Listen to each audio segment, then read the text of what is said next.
the windswept coast of Oregon. This is where my story begins, though it feels like eons ago now. I was just a girl when strange powers first stirred within me, long before I knew what they meant. I grew up in a little fishing village surrounded by dense forests that stretched to the sea. While the other children played outside, I kept to myself, preferring books over baseball. That's how I discovered the craft, in dusty volumes salvaged from abandoned homesteads that spoke of arts forbidden to women in those puritanical times. As a child, odd things followed me. Lights would flicker when I felt strong emotions. Toys would hover just beyond reach. I thought myself cursed until the night of the great storm. Thunder cracked so violently overhead it seemed the sky might rip apart. Terrified, I ran outside, calling upon any force that would still the turbulence. To my shock, the thunder obeyed, receding into the roiling clouds above. From that night on, I knew magic was real and somehow within my control. When the other children played in daylight, I explored my talents deeper in the woods after sunset.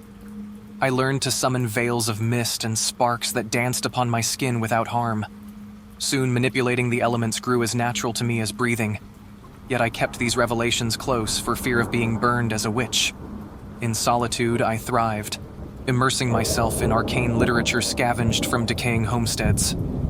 My powers amplified in tandem with my mounting knowledge, until objects obeyed my desires with but a thought. Still, I lacked guidance, wishing to meet others who shared my gifts. It was on a frigid Samhain that Providence delivered its answer. Deep in the forest under a misshapen moon, I glimpsed flickering between the ancient trunks and stole nearer on soundless feet. In a clearing darkened but for flame and shadow, strange figures conducted rituals with haunting solemnity. Their chanting ceased at my encroachment, as if sensing my presence on the night winds. A woman stepped forth crowned in drifting smoke, her skin and eyes luminous against the gloom. "Welcome, sister," she said in dulcet tones. "I am Rowena, High Priestess of this Coven. You seek wisdom? Come, let us illuminate your path." Against reason, I followed Rowena into their mystic circle, seeing in her features a kindred spirit. Her touch upon my hand awoke new vigor in my veins. That night, they initiated me as one of their blood, anointing my flesh in fragrant oils beneath the full moon's benediction. Thus began my tutelage in true magics beneath Rowena's sage mentorship. No more childish parlor tricks. She taught incantations to summon forces primordial, spells to still the raging sea or level towering mountains. My abilities flourished beyond wildest imaginings until I required no words or conduits, merely force of will to weave enchantments. It was then Rowena revealed our sacred charge, to safeguard nature's balance and curb humanity's ravages against the earth. With growing conviction, I dedicated myself to their righteous cause. For years, our coven convened under changing moons deep in the old forest, where colored lights could dance unseen and primordial energies stir unhindered. Rowena introduced me to witches of distant lineages, sharing in our order secrets preserved for millennia. I cherished these sisters with whom I felt a bond deeper than blood. Our coven prospered, empowering rural folk with herb lore and gentle magics while cultivating mysteries in shadowed glades. All seemed well until discord emerged with the rise of a new age.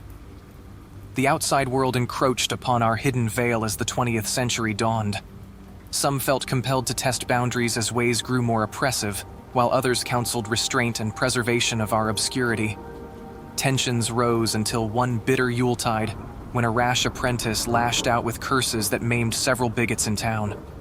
We cornered the girl in council, pleading for level-headedness, yet she gathered supporters with incitements against tradition. Their nascent insurgency divided our order down the middle. Weeks passed in an uneasy stalemate as we braced for the authorities' inevitable interest in the town's afflictions. The turning point came on a temperate midnight when Rowena called an emergency covening. With grave mien, she addressed our schism, urging reconciliation and non-violence, only to be rebuffed. The rebel faction stormed from our moonlit grove on a course that could no longer be reasoned with or contained. The town slept as we tracked the malcontents' dark proceedings in our scrying bowls. Their insults against humanity swelled in scope and depravity until even Rowena looked shaken. As their abuses crested towards tangible harm, we rushed to intercept with spells of warding. Our arrival banished their spells into the astral winds, yet did nothing to quell their feverish wrath. They assailed us with curses that charred bark and toppled standing stones, refusing conciliation. Rowena emerged unscathed from the onslaught, eyes gleaming storm cloud bright as she demanded they stand down. Seeing her authority defied, Rowena wove imprisonment in a stasis field to contain them beyond time's flow until calmness could return. With that crisis ended, she clung to hopes of redeeming the lost, yet I glimpsed shadow in her aura that night and heard her mutter darkly of preventative measures should such betrayals recur. But our troubles were far from over. In town tongues flapped of unnatural happenings, that stirred superstitions, and greedy preachers smelled prophet-whipping hysteria into a crusade. They branded us devil women conspiring to corrupt God-fearing folk through seductions and maleficia. An inquisition was called to exorcise this pestilence from decent Christian soil. Families turned on witches in their ranks, beating confessions through agony or burning recreants at the stake if they denied accusations. Rowena employed magics to shield and spirit away those in danger, yet resentment festered as our haven became a gauntlet. All the while, we awaited the authorities' ultimate reckoning, bracing for a conflict challenging even our formidable sorceries.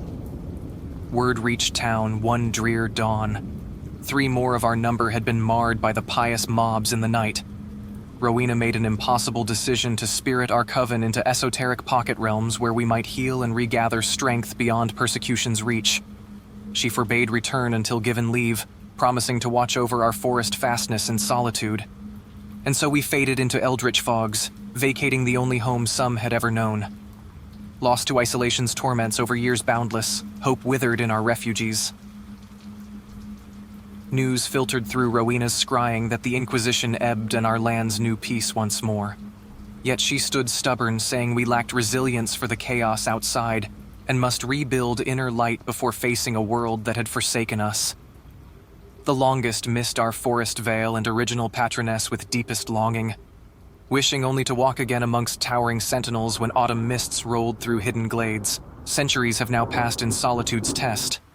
Enough that legends of ancient forests and their witch sovereign are but fairy tales for human villages along this rugged coast.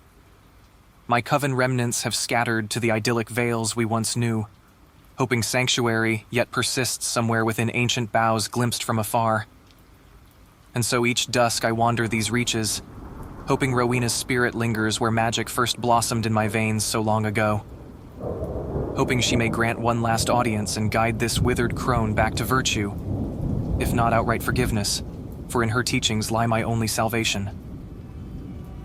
So if trees whisper or mists part at your passing, do not flee in horror. Call out, "Mercy, sister," and perchance find a mentor to your mysteries, if no longer a friend. I cling to belief that Rowena's benevolence endures somewhere, in this life or beyond, to mend what fractured between us so long ago. Until then, shadows shall forever beckon, awaiting an ending yet unwritten under watching stars.